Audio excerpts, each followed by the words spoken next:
Bike check po natin muna ang ating bike. Ito po ang Kuta 2014. Yan po yung ginagamit nating pang rides dito sa Taiwan. Ayan o. Nakaset na po siya.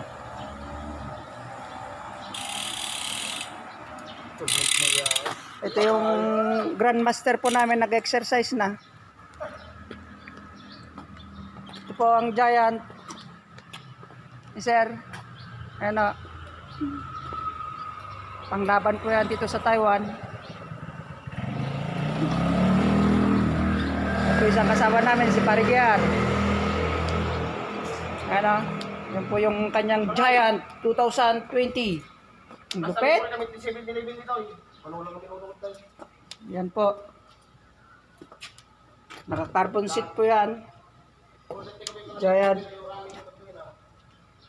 Speedometer.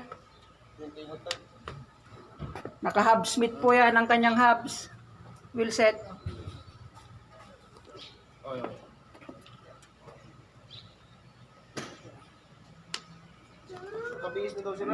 Hanggang dito na lang po tayo mga ka-TV.